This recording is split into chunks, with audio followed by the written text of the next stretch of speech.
Hello, everybody. Welcome to the Coach Tom Moore Show. I'm Jay Walker with Coach Tom Moore, head coach of the Warren County Pioneers, as the Pioneers get ready to take on the Blackman Blades in the final game of the regular season. Of course, we've got a playoff game coming up. We'll talk more about that.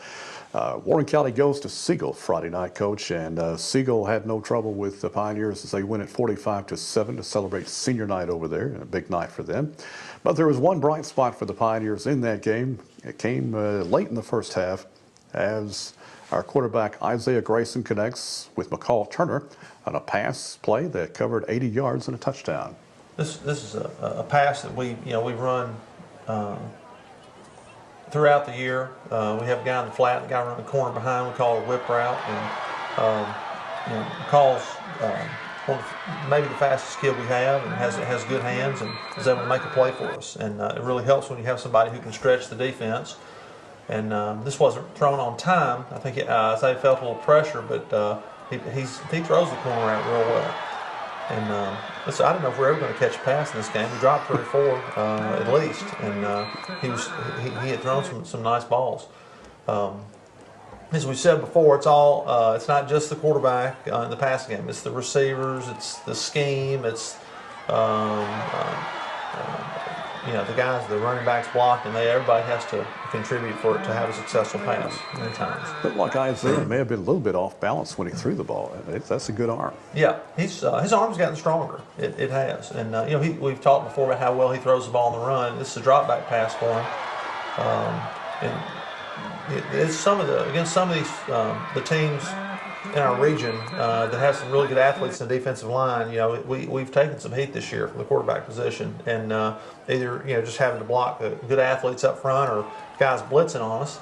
And that's one reason we like to move the pocket and sprint out some, because Isaiah does throw it well on the run, is to give him a little more time. But he was able to put the ball out there and give our receiver a chance to make a play, which he did. And it looked like the DB may have been trying to push him out of bounds. I thought it was interference. This is a nice play for us. We'll see it one more time here. Right. Because it was a nice looking play. So usually on that corner route, you're going to get one-on-one coverage out there from the safety, and we feel like that's a chance for us to make a big play. We'll go to McCall out there one-on-one. That was Warren County's only touchdown in that game. Siegel came out. Of course, we've talked about Rutherford County teams. They came in with, I think, a 1-7, 1-8 record. But they played some pretty tough competition this year. They've been close in almost every game. I guess in some of that non-region games they did not win. I don't know all the teams they play out of region, but they did beat Cookeville. Beat Cookeville 16-0, shut them out. And so that proves that, we know Cookeville's a good team. That proves, how good Siegel is. And I think it also is a good indication of the competition we have within the region. Right. They're very good in the offensive line. Talked about that last week. I talked to some other coaches, and they felt like this Siegel team had the best offensive line in the region as far as knowing what to do, being well coached, guys getting after it. And I think we saw that on Friday night. They're really well coached. And that's some good running backs. They do, and they don't have the home run hitter that some of the other teams do. And something they did in this game that we weren't really ready for. They ran the Wildcat more than we've seen. We saw that just 1 or 2 times, and I think have struggled some throwing the ball and spreading the field out. And they had moved one of their running backs or receivers in there, and they would fake one way and go the other, and we struggled to line up correctly and get to the ball. This is one of the few games over the last 2 years. I'm not sure how it was an A+ on effort for us, especially in the first half. And I thought we did a lot better in the second half. Came out, and I thought it was shorter because they had a running clock. But we got an onside kick, and we just had a little more spirit about us. In the first half, we didn't have much going on. So if we can't, we're playing a team that's talented. We have to be on all cylinders. I know the Murray kid, number 4, he had over 100 yards in the first half. Right. I think he's in Air Force. He's been offered by Air Force and Navy. Some of the military academies they'll take a guy that can block and is hard nosed and got speed. Is one of their running backs. They run the triple option, and he's a good player. He's hard to tackle, and you can see him on film against any of the teams in the region making plays. He's been able, they've been able to move the ball in every single team they played. Yeah. An emotional moment before the game, Baylor Bramble, who went down, who collapsed last year during the Warren County game, and they didn't know if he was going to survive or not. And he was able to come back and be honored on senior night. Of course, he has a long way to go, but good to see him back. You know, I'll talk about that in a second, but they had, I think, 29 seniors. Yeah, that's how many they had. They did. And that's most of these teams have a lot of seniors each and every year, not just one year.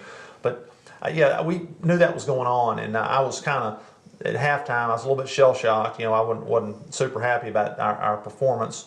And Baylor's dad, Mr. Bramble, came up and introduced himself to me, and is a touching moment. I didn't know. I didn't know him from Adam, but I heard they're really nice people, and he just wanted to let everybody in Warren County know how much he appreciated everything that we did from the school, the team, our coaching staff, our community, as far as supporting them and their family at Siegel, and that the hard time they had last year. And he wanted me to know it and share it with everybody. That was pretty cool. Right.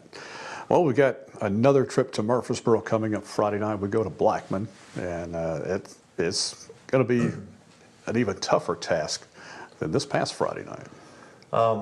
Blackman's, they're really talented. I would say they're not as big up front as they were last year, but they are quicker.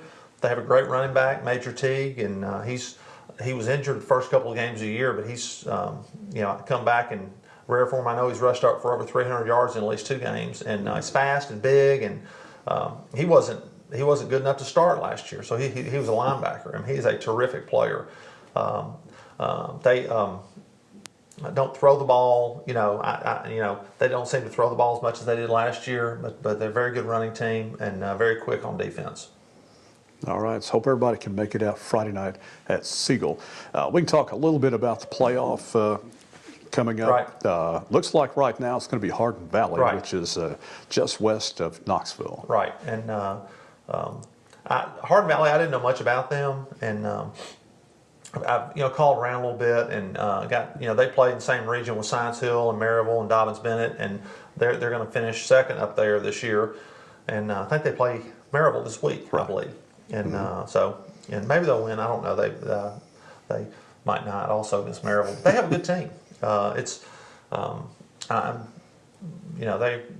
from all accounts that I've heard, they have a good defense. They're hard to run the ball on. So there's people who had some success throwing the ball against them.